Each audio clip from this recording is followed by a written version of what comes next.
Sugar no எல்லாத்துக்கும் no. அண்ணா 2 tea. No means no. அது தெரிஞ்சுக்கணும். எனக்கு டீ வேணாம், நான் சுகர் கட் பண்ணிட்டேன், எனக்கு எதுவும் வேணாம். டீ குடிக்க மாட்டேன். குடிக்க மாட்டேன். பிளாக் காஃபி ஏதாவது சுகர் போடாம? நோ எதுவுமே வேணாம். பிளாக் காஃபில எஸ்பிரஸோ, ஷார்ட் எக்ஸ்பிரஸோ அது ஒண்ணுதான் குடிப்பேன். அது இங்க கிடைக்காது. எஸ்பிரஸோ அது கார் இல்ல, இது காஃபி ஷாப்ல போனா குடிப்பாங்க எஸ்பிரஸோ. அந்த எஸ்பிரஸோ குடிக்கிறேன் நானு. சும்மா வந்துகிட்டு என்ன. ஆஹா, அருமையா இருக்கே கொய்யாப்பழம். என்னன்னு இது? என்ன கொய்யா? சீனி கொய்யாவா? நோ. சீனி நான் சுகர் கட் பண்ணிட்டேன். சுகர் கட் பண்ணிட்டேன்னா இந்த அது ஜீனி தான்டா கட் பண்ணணும். சீனி கொய்யாவெல்லாம் சீனி இருக்குல்ல, அது வேணாம் எனக்கு. எனக்கு என் வாழ்க்கையிலே சீனிங்கிறத நான் அழிச்சிட்டேன். No sugar no. எங்க போய் முடிய போதோ தெரியலையே. சார் ஆமா சார், என்ன சார் பண்றது? மரத்துக்கு மரம் தாவி தானே சார் ஆகணும். எதுக்குடா கட் பண்ணி விட்டா? யார் பேசிட்டு இருந்தா? ஸ்ரீனிவாசன் சார்.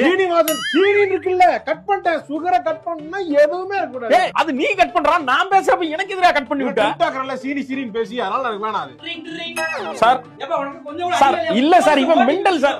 சார் இல்ல சார். சார் ஏய், இனி அவரை பிடிக்கிறதுக்கு எவ்வளவு நேரம் ஆகும் தெரியுமாடா? சரி பரவாயில்ல, விடுவா. கதை சொல்லி ஓகே பண்ணி வச்சிருந்தாடா ப்ரொடியூசரை. ஓகே அவ்வளவுதான். சீனி இருக்கும்போது சீனியை கட் பண்ணாம எல்லாத்தையும் கட் பண்ணிடலாம். சரி வா, நம்ம அடுத்து கிடைக்கும்.